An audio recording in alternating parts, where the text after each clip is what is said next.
Motorway rape case का मरकजी मुल्जिम आबिद अली अब तक गिरफ्तार नहीं हो सका है। दूसरे मुल्जिम शफकत को आज लाहौर की इंसदादी दहशतगर्दी की अदालत में पेश किया गया। अदालत ने मुल्जिम को 14 रोज़ा जुडिशल रिमांड पर जेल भेज दिया। साथ ही तफ्तीशी अफसर को हिदायत की कि मुल्जिम की शनाख्त परेड मुकम्मल करके 29 सितंबर को दोबारा पेश किया जाए, जबकि इसी मुकदमे में पुलिस की जानिब से दहशतगर्दी की दफात भी शामिल की गई हैं। दूसरी जानिब एक और पेशरफ सामने आई है। पुलिस ने बाला मिस्त्री नामी तीसरे मुल्जिम को गिरफ्तार कर लिया है। गुज़िश्ता रोज़ मुल्जिम शफकत ने अपने बयान में बताया था कि बाला मिस्त्री इस वाक़े में मुलविस नहीं है, मगर डकैती की मनसूबाबंदी में वो शामिल था।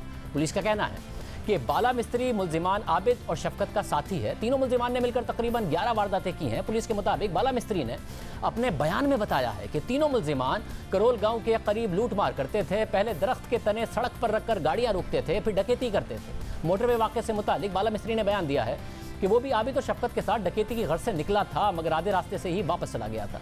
जहां एक तरफ दूसरे मरकजी मुल्जिम की तलाश जारी है, मुल्क में जब भी ऐसा कोई हादसा होता है, ऐसा कोई वाक़या होता है, असल मसले की बजाय, असल हल के बजाय एक गैर ज़रूरी बहस शुरू हो जाती है। संगीन मामला रिवायती बयानात की नज़र हो जाता है, बजाय इसके कि हक़ाइक़ और एदाद व शुमार पर बात की जाए और उन एदाद व शुमार और हक़ाइक़ की बुनियाद पर मसाइल का हल निकाला जाए, एक अलग ही बयानबाजी शुरू कर दी जाती है। ऐसा ही मोटरवे रेप केस के बाद होता नजर आ रहा है। बहस हो रही है कि मुल्जिमान को सरेआम फांसी की सज़ा दी जाए, मगर यह बहस नहीं हो रही है कि रेप केसेस में कन्विक्शन रेट पहले ही 3% से भी कम है, यानी 97% मुल्जिमान बच जाते हैं।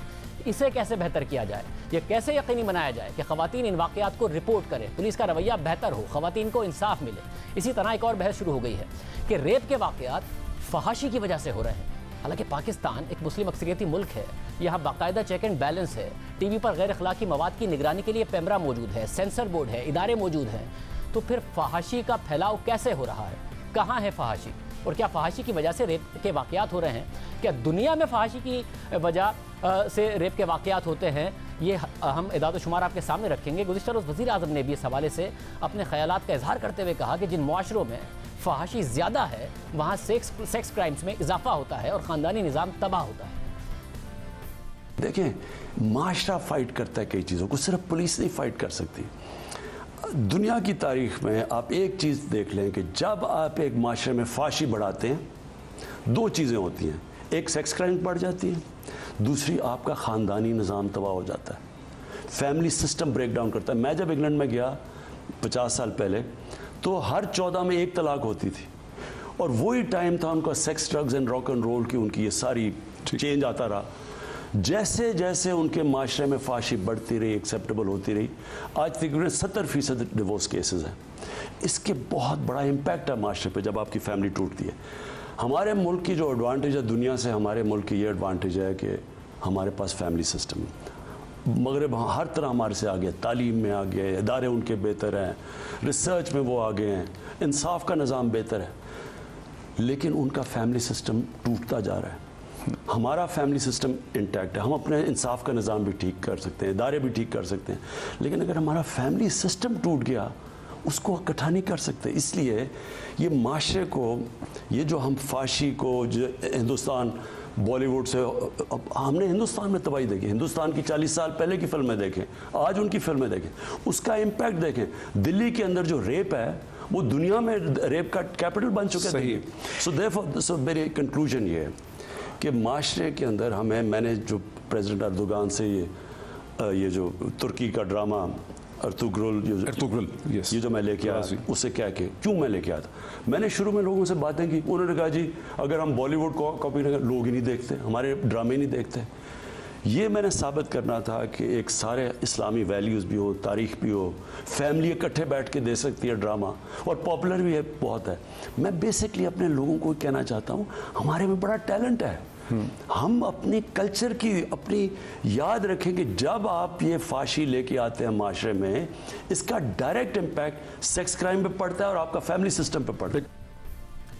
वज़ीर आज़म ने अपने तजर्बे से बताया कि इंग्लैंड में 1970 में हर 14 लोगों में एक तलाक होती थी, और अब जाकर वहाँ तलाक की शरह 70% तक पहुँच चुकी है। मगर ख़ानदानी मामलात को देखने वाली खुद बरतानवी लॉ फर्म के मुताबिक इस वक्त बरतानिया में तलाक की शरह 42% है। सिर्फ यही नहीं, बरतानवी अखबार डेली मेल की रवा साल की खबर के मुताबिक बरतानिया में तलाक की शरह तेज़ी से नीचे आ रही है, जबकि माहिरीन का ख्याल है इसकी सबसे बड़ी वजह शादी के लिए समाजी दबाव में कमी आना है। खबर में कुछ एदाद शुमार भी बताए गए हैं। एदाद शुमार के मुताबिक बरतानिया में वो जोड़े जिन्होंने 1992 में शादी की थी, उनकी 15 साल के अंदर तलाक की शरह 30% थी, जबकि वो जोड़े जिन्होंने 2002 में शादी की थी उनमें 15 सालों के अंदर तलाक की शरह 28% थी, जबकि वो जोड़े जिन्होंने 2017 में शादी की थी उनकी 15 साल में तलाक की शरह की प्रोजेक्शन 23% तक हो सकती है। जबकि सरकारी आदाद-ओ-शुमार के मुताबिक 2018 में इंग्लैंड एंड वेल्स में तलाकों में एक साल के दौरान 1 लाख तक कमी देखी गई, जो गुज़िश्ता 50 सालों में सबसे कम शरह है। यानी शादी के बाद तलाक होने के इम्कानात की शरह 1971 के बाद सबसे कम रिकॉर्ड की गई। जबकि बरतानिया में तलाकों में तेज़ी 1970 के बाद देखी गई, जब तलाक के कवानीन को आसान बनाया गया था। बरतानवी मैरिज फाउंडेशन के मुताबिक इस वक्त बरतानिया में शादियाँ इसलिए ज़्यादा स्टेबल हैं क्योंकि वो जो जोड़े शादी करते हैं वो ज़्यादा कमिटेड हैं। दूसरी तरफ भारत में तलाक की शरह सबसे कम 1% है, मगर इसका मतलब ये नहीं है कि भारत में ख़वातीन हंसी खुशी शादीशुदा ज़िंदगी गुजारती हैं। भारत में तलाक को एक टैबू समझा जाता है, गलत बात समझा जाता है। मजहबी हवाले से भी, मुआशरती हवाले से भी ज़्यादातर शादियाँ अरेंज्ड होती हैं। शादी फ़र्द की नहीं बल्कि ख़ानदान की तसव्वुर की जाती है और तलाक से मुताल्लिक़ ख़ानदानी दबाव भी मौजूद होता है। कोई खातून तलाक मांगती भी है तो अक्सर उसे ख़ानदान की तरफ से मुखालफत का सामना होता है। ख़ानदानी इज़्ज़त की बात की जाती है, उसूलों और रिवायात की बात की जाती है। सिर्फ यही नहीं, बाज़ ख़वातीन माली मामलात में शोहर पर इन्हिसार की वजह से तलाक नहीं ले पाती। उन्हें तलाक के बाद जायदाद में उस तरीके से हिस्सा नहीं मिलता जैसे कि मगरबी ममालिक में होता है। जबकि तलाक के बाद ख़वातीन की दोबारा शादी के लिए भी मसाइल पैदा किए जाते हैं। BBC के मुताबिक भारत में तलाक के बाद मर्द के लिए दोबारा शादी करना आसान है और नंबर्स भी यही बताते हैं कि मर्दों ने तलाक के बाद ज़्यादा शादियाँ की बनिस्बत ख़वातीन के, क्योंकि एक तलाक याफ्ता खातून से शादी को भी एक टैबू के तौर पर लिया जाता है। इसलिए ज़्यादातर ख़वातीन तलाक के बजाय एक ऐसी शादी में रहने पर मजबूर होती हैं जहाँ तशद्दुद भी होता है, उन पर ज़्यादती भी होती है, उनके हुकूक भी सलब किए जाते हैं। दूसरी तरफ फहाशी को ख़ानदानी निज़ाम से भी जोड़ा जा रहा है, मगर कई मुस्लिम ममालिक हैं जहाँ तलाक की शरह बहुत ज़्यादा है। जैसे कि तुर्की में तलाक की शरह में गुज़िश्ता 15 सालों में 10% इजाफा सामने आया और तकरीबन 25% पर तलाक की शरह पहुँच चुकी है। अब तुर्की एक सेकुलर मुल्क समझा जाता है, मगर तैयब एर्दोगान के दौर में उसकी पॉलिसीज़ बदली और तुर्की इस्लामाइजेशन की तरफ बढ़ा, मगर वहाँ तलाक की शरह बढ़ती गई है। सिर्फ यही नहीं, ईरान जो मजबूत इस्लामिक दार का दावा करता है वो भी तलाक की शरह वहाँ भी 21% है। दूसरी तरफ ये बहस है कि जिन मुआशरों में फहाशी ज़्यादा है वहाँ सेक्स क्राइम्स ज़्यादा होते हैं और ख़वातीन से ज़्यादती ज़्यादा होती है। क्या वाकई ऐसा है, इसका भी जायज़ा लेते हैं। 2019 में women peace and security index की रैंकिंग शाया हुई। उसमें 167 ममालिक में ख़वातीन से मुताल्लिक 3 चीज़ों का जायज़ा लिया गया, जिसमें इंक्लूजन, सिक्योरिटी और जस्टिस शामिल है, इंसाफ शामिल है। इंक्लूजन में ख़वातीन की हुकूमत में नुमाइंदगी, मोबाइल फ़ोन का इस्तेमाल, रोज़गार, माली रसाई और तालीम से मुताल्लिक डेटा लिया गया। सिक्योरिटी में ख़वातीन से मुताल्लिक उनके पार्टनर की तरफ से तशद्दुद, कम्युनिटी सेफ्टी और ऑर्गेनाइज्ड तशद्दुद का डेटा लिया गया। और जस्टिस में ख़वातीन से मुताल्लिक गैर इम्तियाजी इक़्तिदार, बेटों पर फ़ौक़ियत और कानूनी इम्तियाज़ का डेटा लिया गया। और तीनों पैरामीटर्स में 167 ममालिक की कारकर्दगी देखी गई। Women peace and security index में जो सबसे बेहतरीन 7 ममालिक थे उनमें Norway, Switzerland, Finland, Denmark, Iceland, Austria और बरतानिया शामिल थे। और जो सबसे 6 बदतरीन ममालिक थे उनमें यमन, अफ़गानिस्तान, शाम, पाकिस्तान, जनूबी सूडान और इराक शामिल थे। सिर्फ यही नहीं, तुर्की जिसे एक रोल मॉडल के तौर पर पेश किया जा रहा है, 167 में से वो 114वें नंबर पर था।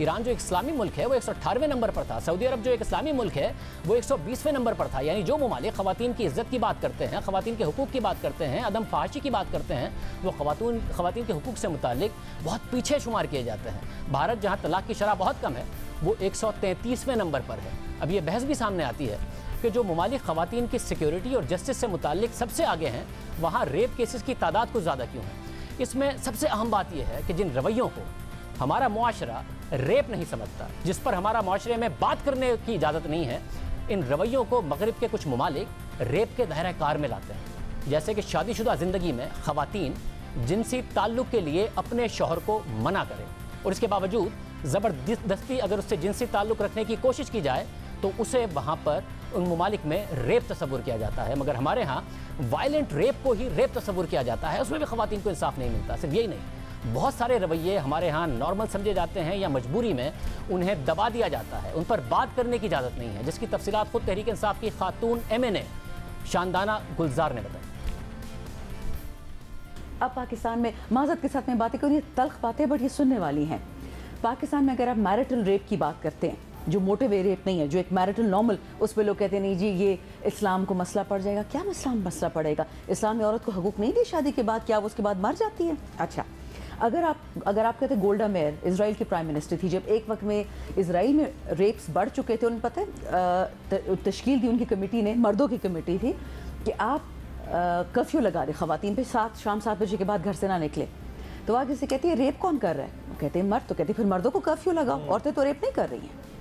ये सोच गलत है कि जी देर से क्यों निकली, सुबह से क्यों निकली, शाम को क्यों निकली, कपड़े कैसे पहने थे, बात कैसे करी थी। एक और बात जो मुझे तकलीफ देती है, आपको याद है कसूर में क्या हुआ था? बच्चे थे वो तो गाड़ी में भी नहीं बैठे थे, किसी के साथ ड्राइव भी नहीं कर रहे थे, बेचारी सिपारा पढ़ने जा रही थी।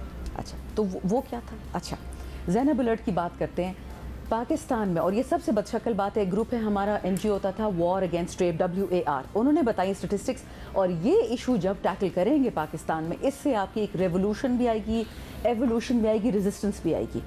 गायनेकोलॉजिस्ट से पूछा जाता है, बच्चियों से पूछा जाता है कि रेप किसने किया, 82% परपेट्रेटर्स वालिद, चाचा, ताया, दादा, नाना, मामू, फूफा उसके बाद आते हैं ये लोग, भाई। जब बच्चियाँ आती हैं गायनेकोलॉजिस्ट के पास, वालिदा उनको लेके आती हैं, ये नहीं कि पुलिस लेके जाए थाने कि मेरी बच्ची का रेप हुआ, कहती नहीं जी बात वालिद ने की है तो अब मैं अपने खावन को तो नहीं छोड़ सकती। तो क्या करती हैं वो, उसकी अबॉर्शन करा देती हैं और फिर कहती है जी मेरे वालिद तो मेरा दुपट्टा नहीं उतारा। मैं इस पर 3 साल मैंने इस पर काम किया है, और ये इतना बदशकल फैसेट है इस सोसाइटी का। मैं बार बार सोसाइटी की बात कर रही हूँ। लोग कहते हैं दरिंदगी है, दरिंदगी नहीं है, ये इंसान ही करते हैं, दरिंदे तो ऐसे नहीं करते। तो ये मैं कह रही हूँ कि जो रूट कॉजेज है ना, इस पर अगर कभी हमने बात की तो मसला ख़त्म हो जाएगा, लेकिन कोई बात नहीं करता इस पर। अच्छा, कोई बात नहीं करता इस पर। ये जो ज़्यादती होती है, ख़वातीन को हिरासा किया जाता है, घर में किया जाता है, घर से बाहर किया जाता है, बच्चों को हिरासा किया जाता है, इसका ताल्लुक फिल्मों या ड्रामों से नहीं है, बराए नाम फहाशी से नहीं है। बच्चों के तहफ़्फ़ुज़ के हवाले से काम करने वाली फलाही इदारे साहिल की सेमाई रिपोर्ट के मुताबिक पाकिस्तान में इस साल के इब्तिदाई 6 माह में बच्चों के साथ ज़्यादती के 1400 से ज़ायद केसेस रिपोर्ट हुए, और ज़्यादती करने वालों में दादा, भाई, ड्राइवर, वालिद, उस्ताद, मौलवी और रिश्तेदार शामिल थे। अब ऐसे लोगों को फहाशी कौन सिखाता है? अपने बच्चों से, करीबी रिश्तेदारों से, अपने तलबा से जिनसी ज़्यादती कौन सिखाता है? ये एक सवाल है, और अगर हम सवाल का जवाब नहीं ढूंढेंगे तो हम उसका इलाज कैसे करेंगे? अगर हम खुद ख़वातीन पर सवाल उठा देंगे, उनके कपड़ों पर सवाल उठा देंगे, उनके बाहर निकलने पर सवाल उठा देंगे, या फिर ऐसी एक बहस शुरू हो जाएगी, तो हल कैसे निकलेगा? तो डॉक्टर शीरी मज़ारी साहिबा ने अहम सवालात उठाए। मैं समझती हूँ ये कहना कि किसी की माँ है, किसी की बेटी है, किसी की बच्ची है, इस तरह ना कहें।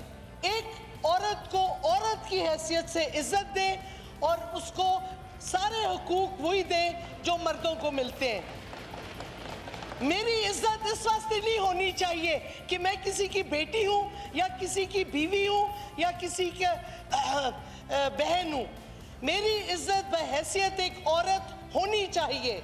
किसी का हक नहीं बनता कहने का कि आप इस तरह का लिबास पहने, आप इस तरह सफ़र करें, आप किसी महरम को लेके जाएं, आप अकेली क्यों सड़क पे फिर रही हैं, ये किसी का हक नहीं बनता। अगर एक मर्द अपनी नजर नीचे नहीं रख सकता, अगर एक मर्द इज्जत से नहीं औरत को देख सकता, तो उसको बंद करें उसके घर में, उसको कहें सड़कों से बाहर ना निकले। आप हंस रहे, मैं आपको कह रही हूं जितना गुस्सा इस वक्त मेरे पे है एक औरत की हैसियत से, आप अंदाजा नहीं लगा सकते औरतें कितनी नाराज हैं, कितना गुस्सा है। आप अपनी पुलिस को दुरुस्त करें, औरतें ज्यादा लाएं अपनी पुलिस में, आप वेलफेयर ऑफिसर्स पुलिस में लाएं, और दूसरा कौम की ज़हनियत बदलें, मर्दों की ज़हनियत बदलें। सब अहम बातें हैं, कौम की ज़हनियत बदलें, मर्दों की ज़हनियत बदलें, ये सारी बातें अहम हैं। साथ ही बहुत बड़ी जिम्मेदारी है जब एक रेप विक्टिम हो कि उसके साथ सलूक कैसा किया जाए, घर वालों की बहुत बुनियादी जिम्मेदारी है।